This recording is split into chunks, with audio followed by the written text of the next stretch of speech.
저와 여러분 한 절 한 절 나눠서 읽도록 하겠습니다. 8절부터 읽습니다. 아브라함이 롯에게 이르되 우리는 한 친족이라 나나 너나 내 목자나 내 목자나 서로 다투게 하지 말자. 나를 떠나가라. 내가 자하면 나는 우하고 내가 우하면 나는 자하리라. 이에 롯이 눈을 들어 요단 지역을 바라본즉 소알까지 온 땅에 물이 넉넉하니 여호와께서 소돔과 고모라를 멸하시기 전이었으므로 여호와의 동산 같고 애굽 땅과 같았더라. 그러므로 롯이 요단 온 지역을 택하고 동으로 옮기니 그들이 서로 나가니라. 아브라함은 가나안 땅에 거주하였고 롯은 그 지역의 도시들에 머무르며 그 장막을 옮겨 소돔까지 이르렀더라. 소돔 사람은 여호와 앞에 악하며 큰 죄인이었더라. 롯이 아브라함을 떠난 후에 여호와께서 아브라함에게 이르시되 너는 눈을 들어 너 있는 곳에서 북쪽과 남쪽 그리고 동쪽과 서쪽을 바라보라. 보이는 땅을 내가 너와 내 자손에게 주리니 영원히 이르리라. 내가 내 자손이 땅에 티끌 같게 하리니 사람이 땅에 티끌을 능히 셀 수 있을진데 내 자손도 세리라. 너는 일어나 그 땅을 종과 행으로 두루 다녀보라. 내가 그것을 내게 주리라. 마지막 절 같이 읽습니다. 이에 아브라함이 장막을 옮겨 헤브론에 있는 마므레 상술의 숲에 이르러 거주하며 거기서 여호와를 위하여 제단을 쌓았더라. 아멘. 오늘은 빼시는 하나님, 뺄셈의 하나님에 대해서 살펴볼까 합니다. 우리는 뭔가 하나님이 더해주시는 것을 축복이라고 생각하지 뭔가를 빼시는 것은 축복이라고 생각하지 않죠. 하나님께서 우리에게 더해주시는 것들이 참 많습니다. 우리가 세상을 살려면 돈도 필요하고 또 주어진 일생 건강하게 살아야 하고 그리고 또 가족을 이루고 자녀들도 또 우리에게 더해주시고 그렇게 우리가 살면서 인간관계 속에서 또 얻는 그런 어떤 인기라든지 명예라든지 또 존경심이라든지 이런 것들도 어떻게 보면 하나님께서 우리에게 더해주시는 축복일 수 있습니다. 그래서 우리는 하나님이 우리에게 뭔가를 계속해서 더해주시기를 원하는 그런 마음이 있죠. 그런데 따지고 보면 빼는 것이 그렇게 꼭 나쁘지는 않은 것 같아요. 하나님께서 우리 인생 가운데 뭔가를 빼가실 때 그때 우리 낙심하고 또 하나님 원망할 때가 있습니다만은 우리 인생의 그 뺄셈도 그리 나쁘지 않은 게 우리가 다이어트 할 때 살을 뺀다 라고 얘기하잖아요. 몸 안에 그 축적된 그런 지방질이라든지 그런 노폐물 그런 것들을 이제 빼줘야지 우리가 건강하게 살 수 있는 것처럼 하나님께서는 우리에게 정말 우리에게 필요하고 이거 없이는 살 수 없을 것 같은 그런 게 있는데 그거를 가끔 우리의 삶 가운데 빼가실 때가 있어요. 그게 그렇게 나쁘지 않다라는 것입니다. 그래서 여러분 오늘 본문에 보면 하나님께서 아브라함의 삶 가운데 개입하셔서 그에게 뭔가를 빼가시는 것을 우리가 보게 되는데요. 우리가 아브라함의 믿음의 여정을 살펴볼 필요가 있습니다. 하나님께서 어떻게 아브라함 삶 가운데 함께 하셨는지 아브라함을 갈대아 우르에서 불러내셔서 내가 내게 지시하신 땅으로 가라. 그래서 하나님의 말씀에 순종해서 갈 바를 알지 못했지만 전혀 생소한 이 가나안 땅, 이 팔레스타인 지경까지 믿음으로 따라왔어요. 따라왔는데 막상 도착해 보니까 그 땅에 기근이 듭니다. 하나님의 말씀에 순종해서 믿음으로 따라왔으면 하나님께서 잘해 주셔야 하는데 더해 주셔야 하는데 그런데 그 땅에 기근이 있어서 그 기근으로 인해서 애굽 땅으로 건너가요. 그리고 애굽 땅에서 이제 자기 아내 사레를 누이라고 속여서 애굽의 왕 바로의 아브라함으로부터 이 아내의 몸이 욕보일 그러한 위기까지 겪게 됩니다. 그러니까 아내를 지키지 못하고 오히려 거짓말로 자기 생명 부지하고자 그렇게 아내를 팔아먹었던, 어떻게 보면 굉장히 무책임하고 파렴치한 인간이 우리 믿음의 조상 아브라함이라고 할 수 있는데, 그런 파렴치함에도 불구하고, 그런 실수와 실패에도 불구하고 하나님께서는 아브라함에게 뭔가 계속 더해 주십니다. 그래서 창세기 12장에서 10절에 보면은, 자, 그 땅에 기근이 들었으므로 아브라함이 애굽에 거류하려고 그리로 내려갔으니 이는 그 땅의 기근이 심하였더라. 그런데 하나님께서 어떻게 하시나 보세요. 자, 13장 1절 보시면, 아브라함이 애굽에서 그와 그의 아내와 모든 소유와 롯과 함께 네겝으로 올라가니 아브라함에게 가축과 은과 금이 풍부하였더라. 자, 기근을 피해서 먹고 살기 위해서 애굽 땅으로, 약속의 땅을 버리고 하나님의 말씀을 불순종하고 애굽 땅으로 자기 생각에 좋은 대로 결정해서 갔는데, 결과는 어떻게 돼요? 하나님께서 그런 아브라함, 파렴치한 인간 아브라함에게 은혜를 베푸시는 거예요. 꿈에, 바로 왕의 꿈에 하나님이 나타나셔서 그 여인을 건드리는 날에는 하나님께서 널 죽일 것이다, 이 땅에 재앙을 내릴 것이다. 그래서 이 바로 왕이 겁을 먹고 이제 사실을 알게 되죠. 너의 아내를 왜 누이로 속여서 내가 이런 봉변을 당하게 하고 우리나라가 재앙을 겪게 하느냐. 그리고 쫓아낼 때 빈털터리로 쫓아낼 수 있는데 불구하고 하나님 어떻게 하셨어요? 그로 하여금 부자가 되게 하셨어요. 거부가 돼서 이제 이 애굽 땅을 떠나는 그 모습을 우리가 보게 됩니다. 그러니까 우리의 삶도 마찬가지입니다. 하나님께서 우리의 형편없음에도 불구하고, 우리가 인생의 여러 가지 실수와 실패를 겪었는데도 불구하고 우리 하나님 은혜를 베푸시고 뭔가를 자꾸 더해주세요. 미국 올 때 뭐 돈다발 막 이렇게 챙겨가지고 오신 분들 많지 않을 거예요. 거의 빈손으로 왔다가 지금 10년, 20년, 30년 임생을 하다 보니까 하나님께서 덤으로 주신 것들이 굉장히 많아요. 일단 가족이 늘어났어요. 자녀를 낳고 또 그 자녀가 자녀를 낳고 손주까지. 그래서 홀홀단신으로 왔던 나의 인생 가운데 하나님께서 소중한 가족과 자녀와 손자까지 허락해 주시고, 그리고 이제는 누구나 먹고 살 만큼 생활에 여유가 있습니다. 이런 것들을 우리가 생각할 때 정말 하나님께서 우리의 삶 가운데 베푸신 은혜가 크다는 생각을 해봅니다. 나이가 점점 들수록 하나님께서 더해주시는 축복이 있어요. 그런데 오늘 본문에 보면 하나님께서 이제 빼세요. 부자 되게 하셨는데 오늘 본문에 보면 조카 롯과 갈라서게 해요. 조카 롯은 믿음의 여정을 함께 출발했던 정말 신실한 믿음의 사람이었습니다.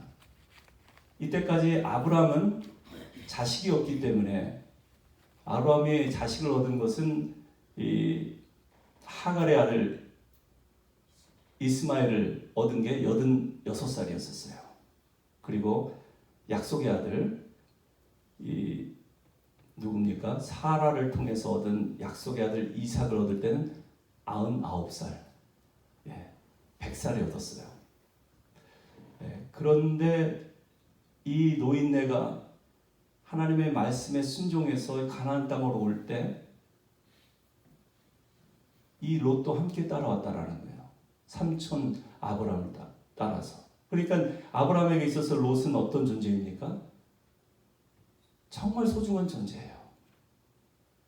아들같이 믿고 의지할 수 있는 그런 존재인데도 불구하고 지금 부자가 되니까 이 롯의 이 목자들과 아브라함의 목자들이 서로 다투기 시작합니다. 소와 양, 이 가축에게 먹일 목초지가 없기 때문에 서로 막 다툴 때에 그때 갈라서자, 헤어지자. 하나밖에 없는 혈육입니다. 정말 이역만리 먼 이 타양까지 와서 서로 의지하고 사랑하며 돌봐줬던 조카 롯을 떠나보내야 하는 그 아브라함의 심정을 한번 생각해 보세요. 얼마나 마음이 아팠겠어요. 정말 자기 살을 도려내는 듯한 그 아픔과 그 상실감이 있지 않겠어요? 하나님께서 가끔 우리의 삶 가운데 그런 일을 행하세요. 정말 믿고 의지했던 사람인데 어느 날 갑자기 헤어지게 하세요. 정말 그 사랑하고 의지하는 사람과 뼈아픈 이별을 하게 하실 때가 있죠. 영원히 함께 하고 싶었는데 헤어져야 하는 상황으로 몰고 갈 때가 있다라는 거예요. 그런데 여러분, 이별에는 이유가 있습니다. 하나님 안에서 이별은 분명한 이유가 있어요. 이유 없이 까닭 없이 헤어지는 법은 없어요. 하나님께서 분명하게 뜻을 정하시고 앞으로의 삶 가운데 계획하신 게 있기 때문에 헤어지게 했는데요. 오늘 본문의 그 이유는 무엇입니까? 믿음의 문제였었어요. 보이진 않지만 아브라함은 지금까지 보이지 않는 하나님을 믿었고 그리고 하나님의 말씀만 믿고 따라왔어요. 하나님을 믿음에, 아브라함이 하나님을 믿음에 하나님이 이를 의로 여기셨다.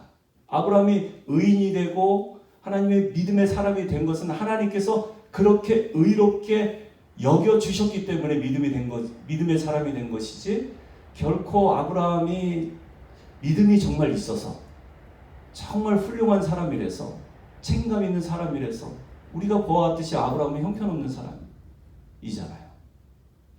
그런데 하나님께서 그의 삶 가운데 개입하셔서 계속해서 은혜를 주시고 계속해서 붙들고 계시니까 아브라함이 비로소 하나님을 믿게 되었다라는 것입니다. 믿음 문제였었어요. 아브라함은 하나님을 믿었어요. 그런데 조카 롯은 함께 믿음의 여정을 출발했지만, 그리고 여기까지 가나안까지 왔지만 그는 하나님도 믿었지만 세상도 믿었어요. 보이지 않는 하나님을 믿었지만 자기 육안의 시력을 더 믿었어요. 그래서 자기 눈에 보이는 대로, 보이는 현실을 따라서 가기로 선택을 했어요. 자, 이제 헤어지자. 네가 먼저 선택하라. 아브라함이 조카 롯에게 먼저 선택권을 줍니다. 네가 좌하면 나는 우하고 네가 우하면 나는 좌하리라. 이런 삼촌이 어디 있습니까? 어리석은 사람 아니에요.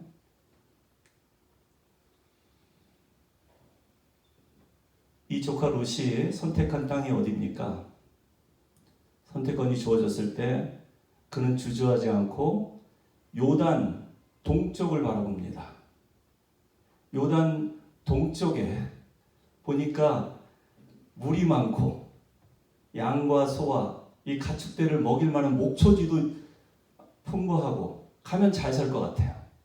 거기 가서 행복하게 살 수 있을 것 같아요. 그래서 그는 주저없이 요단 동쪽으로 가겠습니다. 그런데 그 땅이 어디입니까? 자, 10절을 한번 보세요. 10절 말씀 우리 같이 한번 크게 읽도록 하겠습니다.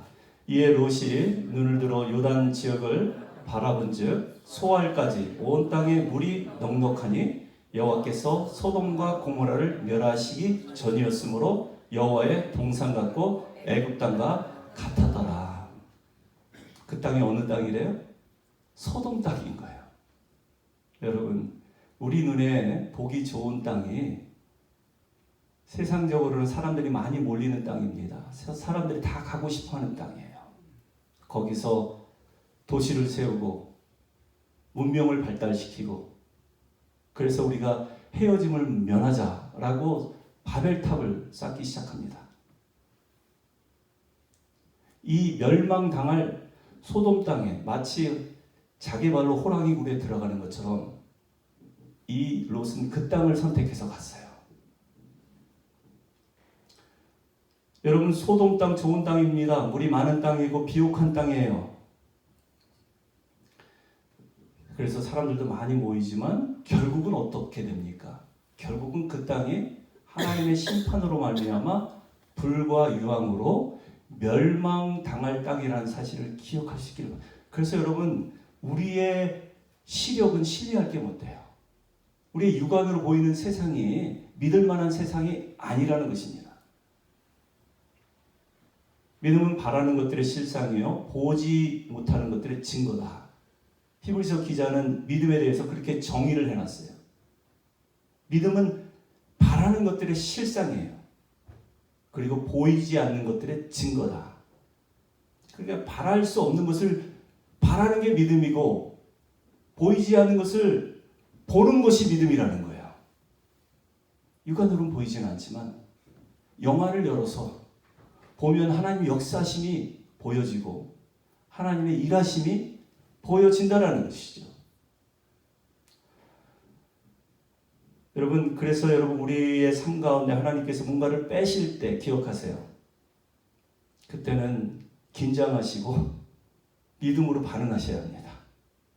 현실 보고 낙심하고 현실 보고 피할 도피처를 찾아서 도망다니고, 왜 하나님 나에게 이 소중한 것을 뺏어가세요? 하나님 원망하고 불평할 것이 아니라 그때는 믿음으로 반응하고, 그때는 아브라함처럼 어쩌면 눈을 질끈 감아버리는 게 나아요. 내 앞에 펼쳐진 현실을 아예 감아버리는, 눈 감고 그냥 무시해버리는 거예요. 자, 보세요.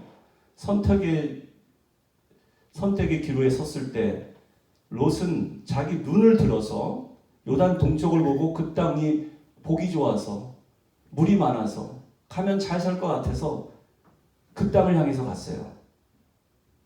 그런데 왜 아브라함이 그 선택권을 조카에게 양보하고, 아니 포기하면서까지 선택하지 않았을까요? 아브라함은 하나님을 선택한 거예요. Let me see. 주님, 나에게 보여주세요. 내가 살 땅을 보여주세요. 그렇게 얘기한 것이 아니라 자기 눈을 질끈 감아버리고 Let God see. 하나님 좀 보여주세요. 하나님 보게 해주세요. 나는 죄인입니다. 나는 죄성으로 인해서 내 시력도 다 망가졌습니다. 제대로 실상을 보지 못합니다. 그러니 Let God see. 하나님 좀 보세요. 그리고 알려주세요. 여러분, 우리에게 주어진 광야란 인생은 눈으로 확인하고 갈 수 있는 곳이 아닙니다. 지도가 있고 GPS가 있다고 해서 갈 수 있는 곳이 아니라 귀로 듣고 가는 것이에요. 하나님이 순간순간 말씀하실 때마다. 여러분, 광야에서 눈 뜨고 가면요, 금방 가다가 지쳐버리고 금방 낙심하고 포기할 수밖에 없지만, 우리가 귀를 열고 하나님의 음성을 듣기 시작하면 그 광야는 GPS보다도 내비게이션보다도 더 확실하게 갈 수 있는 하나님의 로드맵임을 믿으시기 바랍니다. 네. 그래서 지금 아브라함이 믿음이 좀 생기니까요, 자기 눈을 그냥 질끈 감아버리고 Let God see. 주님이 보시고 나중에 나한테 알려주세요. 그리고 진짜 그런 일이 또 우리가 읽은 14절 이하 하반절까지 보면은 하나님께서 이제 아브라함 불러다가 보라는 거예요. 보여주세요. 한번 읽어볼까요? 14절 말씀 같이 있습니다. 롯이 아브라함을 떠난 후에 여호와께서 아브라함에게 이르시되 너는 눈을 들어 너 있는 곳에서 북쪽과 남쪽 그리고 동쪽과 서쪽을 바라보라. 보이는 땅을 내가 너와 내 자손에게 주리니 영원히 이르리라. 저는 이 축복의 말씀이 여러분에게도 임하기를 바랍니다. 세상을 바라볼 때 자기 눈으로 바라보지 않고 하나님의 시선으로 바라보기를 원하는 아브라함. 그 아브라함에게 이제는 동서남북을 다 바라보라. 네가 바라보는 그 방향과 그 장소 내가 다 너에게 주겠다. 이게 얼마나 지혜로운 사람이에요. 얼마나 현명한 사람입니까? 저는 우리 평안교회 성도님들이 아브라함과 같이 그렇게 지혜롭고 현명한 판단을 하실 수 있기를 바랍니다. 눈에 보이는 현실 때문에 어느 길이 더 좋을지 하나님 알려주세요. 기도하는 건 좋지만 Let me see. 하나님 나 이 길 가고 싶어요. 하나님 이거 주세요. 왜 이렇게 내가 원하는 걸 주지 않으세요? 라고 하나님 앞에서 응석 부리는 것이 아니라 계속해서 눈을 감고 기도하는 거예요. 하나님 내 눈은 볼 수가 없지만 주님께서 모든 것을 아시는 주님께서 보여주세요. 그 길을 따라가기 원합니다.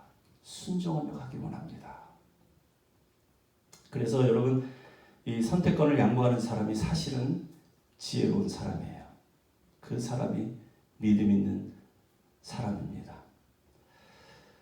그래서 여러분 이 뺄셈을 통해서 더해지는 것이 있어요. 그것은 우리의 믿음입니다. 하나님을 향한 믿음이 더 견고해집니다. 그리고 분별력도 더해져요. 영적인 시력이 이제 열리는 것이죠. 그래서 아브라함이 그 들판에서 자기의 시력을 믿지 않고 하나님의 시력을 믿고 하나님 보여주세요. 보여준 대로 따라가겠습니다. 라고 고백하니까 하나님께서 동서남북을 다 주신 것처럼 그렇게 분별력 있는 사람은 하나님께서 많은 것을 우리에게 맡겨주십니다. 그리고 기도하는 사람이 돼요. 자, 아브라함의 위대성은 저는 기도의 사람이라고 생각합니다. 왜냐하면 자 이렇게 해서 헤어졌어요. 사랑하는 조카, 의지했던 조카가 자기 인생에서 떨어져 나갔어요. 그러면 끝났잖아요. 자기 앞길 자기가 알아서 가는 거지 뭐. 너도 다 컸으니까. 그리고 그냥 신경 접으면 되는데 그때부터 아브라함은 롯의 가족을 위해서 기도합니다. 얼마나 기도를 했는지 하나님과 딜을 해요. 하나님께서 저 소돔과 고모라를 불과 유황으로 없애버리겠다. 내 조카 롯이 간 곳이 아닙니까? 만약에 그 땅에 의인 50명 있으면 어떻게 하시겠습니까? 50명 있으면 내가 내 심판을 유보하겠다. 45명 어떻습니까? 40명 어떻습니까? 나중엔 의인 10명이 없어서 결국은 하나님께서 그 땅을 불과 유황으로 심판해버려요. 그런데 롯의 가족은 아브라함의 중보 기도로 말미암아 불타는 그 유황 속에서도 건짐을 받습니다. 이게 중보 기도의 능력이라는 거예요. 그래서 여러분 우리의 삶 가운데서 떨어져 나간 사람들, 아쉬운 이별이었고 참 안타까운 이별이라 할지라도 계속해서 그 영혼을 위해서 기도할 수 있는 저와 여러분 되시길 바랍니다. 하나님께서 반드시 우리의 기도에 응답하시고 그의 삶 가운데도 역사하셔서 구원해 내실 줄로 믿습니다. 그 욥이라는 사람은 이 고난이라는 뺄셈, 하나님 다 걷어가세요. 다 빼가세요. 자식도 재산도 건강까지 하나님께서 다 취하시는데 그런 뺄셈의 고난의 과정을 통해서도 욥이 뭐라고 고백합니까? 욥이 고난당할 때 한 고백들을 한번 들어보세요. 내가 죽게 대하여 귀로 듣기만 하였사오나 이제는 눈으로 주를 배움나이다. 전에 기독령으로 알던 하나님이 이제 자기의 삶 가운데 보이는 거예요. 이 고난을 통해서 시력이 열린 거예요. 그래서 그는 그런 고백도 하잖아요. 주신 이도 여호와시요 거두신 이도 여호와시니 여호와의 이름이 찬송을 받을지로다. 고난의 현실 속에서도 그는 원망하지 않았어요. 그는 누구를 탓하지도 않았어요.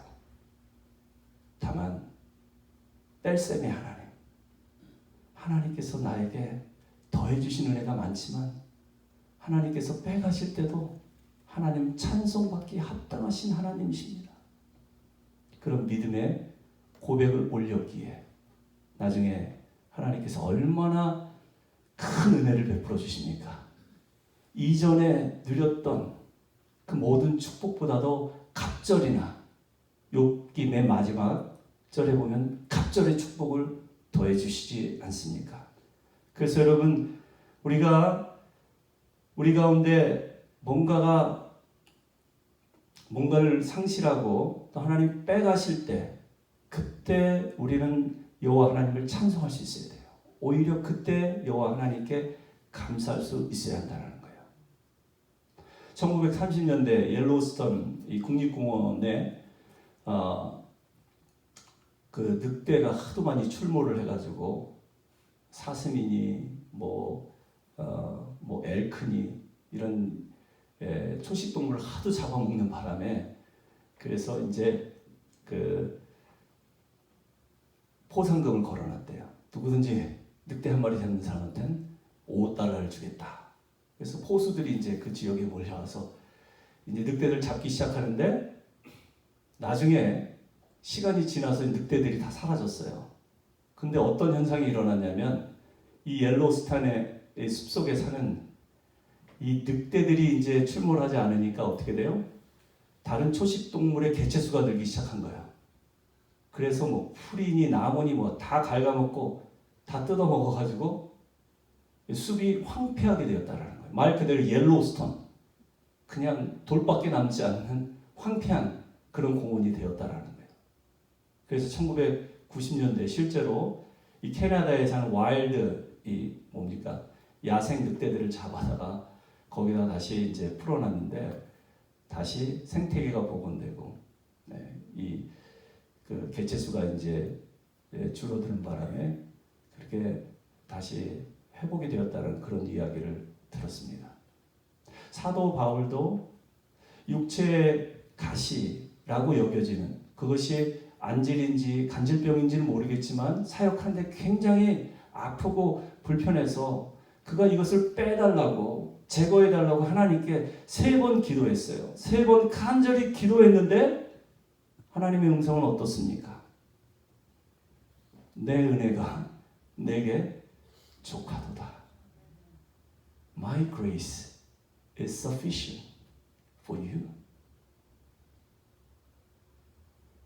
여러분, 하나님께서 우리의 인생 가운데 뭔가를 빼려고 하실 때 그때 우리가 믿음이 필요하고 영적인 현실을 보는 것도 필요한데 그 상황을 견디지 못해서 우리가 인위적으로 자꾸 그것을 빼달라고 할 때 조심해야 합니다. 하나님께서 그 육체의 가시를 남겨두는 이유가 분명히 있는 거예요. 왜 우리의 시련이 그치지 않고 이 고난이 지나가지 않는가? 분명한 하나님의 뜻이 있고 거기에는 분명한 이유가 있는데 여러분 한번 잘 생각해 보시기 바랍니다. 인간관계의 아픔과 갈등이 있어요. 저 사람만 내 삶 가운데 하나님 제거해 주시면 빼주시면 참 편하게 살 것 같은데 이 사람만 없으면 우리 교회가 조용해질 것 같은데 혹시 그렇게 생각하는 사람이 있다면 여러분 잘못 생각하는 거예요. 하나님의 분명한 이유가 있습니다. 저도 생각해 보니까 저를 지금 이 자리까지 목사로서 그래도 오랫동안 잘 견디고 버티게 할 수 있는 힘이 무엇인가? 누가 나를 이렇게 세워줬나? 물론 하나님께서 여기까지 인도하셨고 세워주셨겠지만 인간관계 속에서 많은 상처와 아픔, 그 갈등 속에서 어떤 사람이 나에게 정말 힘이 되고 도움이 됐던 사람인가? 목사로서 한번 생각을 해봤어요. 저를 위해서 기도해 주시고 아껴주시고 그리고 저를 믿고 따라주신 좋은 성도님들 많이 계시죠. 근데 그분들이 저를 이렇게 세워준 것 같지는 않아요. 정말 나를 힘들게 하고 밤잠을 설치게 만들면서 그게 마음의 아픔과 상처를 안겨줬던 분들, 그분들 때문에 제가 더 주님 앞에 엎드려 기도하게 됐어요.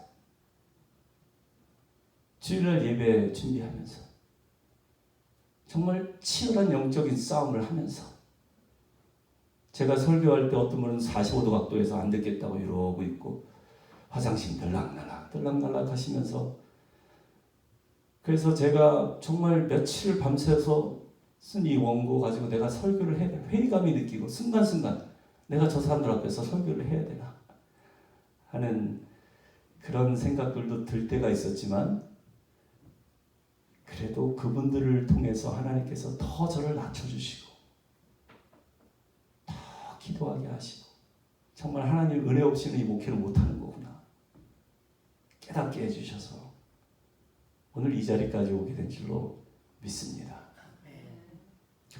정말 나의 나된 것은 전적인 하나님의 은혜인데, 하나님께서 우리의 육체의 가시에 남겨두신 그것이 물건이든 질병이든 돈이든 인간관계든 육체의 가시가 있다면 그건 분명히 하나님의 선한 뜻이 있기 때문에, 그래서 그 약한 가운데 강함 주시고 그 가난한 가운데 부유함을 경험하게 하시려고 하나님께서 베푸시는 은혜임을 여러분 꼭 기억할 수 있기를 바랍니다. 아브라함은 뺄셈을 통해서 믿음의 근육, 영적인 근육이 강화된 사람이에요. 노폐물이나 지방질 다 빠졌어요 이제. 그래서 창세기 22장을 보세요. 그가 하나밖에 없는 독자 이삭을 모리아 산에 번제로 바칠 때, 그때 유명한 고백을 하지 않습니까?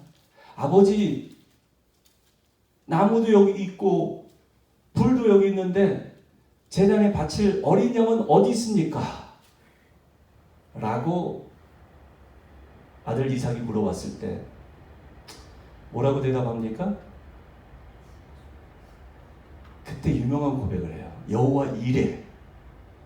지난 수요일 때 언제 한번 여호와 이레에 대해서 우리가 나눈 적이 있지만, 여호와 이레라는 뜻은 영어로는 God see to it. 하나님은 그것을 보신다. 나는 안 보이지만, 나는 못 보지만 하나님은 3일 길을 걸어서 보이지 않는 그 저 모리아산 꼭대기에 그 숲에 걸쳐있는 두 뿔이 거기에 걸려있는 희생번제들을 그 어린 양을 보고 계신다는 거예요. 지금 아브라함이 이 창세기 13장에서 Let God see 라고 고백하고 하나님으로 하여금 선택하게, 그렇게 하나님 앞에 엎드리는 모습을 우리가 보는데요. 그의 믿음은 계속해서 성장해 갑니다. 그리고 영적인 근육이 단단해져 가지고 이제 어떤 시련, 어떤 청청병력 같은 그런 날벼락이 떨어진다 할지라도 그 앞에서 쫄지 않고 그런 고백을 할 수 있는 거예요. 여호와 이레. 여호와께서 당신의 산에서 준비하신다. 갈보리 언덕에서 하나님의 독생자, 자기 아들을 아끼지 않고 우리에게 내어주신 이 그 하나님께서 우리를 위해서 다 준비하고 계신다는 거예요. 그러므로 여러분, 하나님이 우리의 삶 가운데 뺄셈을 하시더라도 감사히 여길 수 있기를 축원해 드립니다. 그리고 하나님 빼실 때 욕과 같이 하나님을 찬송할 수 있기를 바라요. 오늘 밤 여러 가지 일로 여러분 마음 상하고, 내가 이 일을 계속해야 되나? 이 집에 계속 살아야 되나? 내가 이 동네에 계속 살아야 되나? 내가 이 사람과 계속 관계를 맺어야 하나? 이런 갈등이 있다 할지라도 여러분 오늘 말씀을 좀 붙잡고 결단했으면 좋겠어요. 하나님께서 내 삶 속에 뭔가를 빼시려고 하실 때는 여호와 일에 하나님께서 준비하신 게 있는 줄로 믿습니다. 그러면 주님, 내 육신의 눈은 감아버리고 주님 기도하는 가운데 주님이 바라보는 것을 바라볼 수 있게 도와주세요. 그 길을 믿고 순종하며 따라가기 원합니다. 그게 사흘길이라 할지라도, 그게 가시밭길, 골고다 언덕길이라 할지라도 내가 그 길을 믿음으로 바라보고 따라갈 때 그것은 죽음이 아니라, 끝이 아니라 그것은 부활이요 영생의 시작인 줄로 믿습니다. 우리 예수님 아마 그런 고백을 하고 십자가 지지 않았을까요? 우리의 삶의 여정도 다르지 않다고 생각합니다. 그래서 끝까지 아브라함과 같이 하나님을 바라보시고 믿음으로 승리하는 저와 여러분, 우리 모두가 되시기를 주님의 이름으로 축원해 드립니다.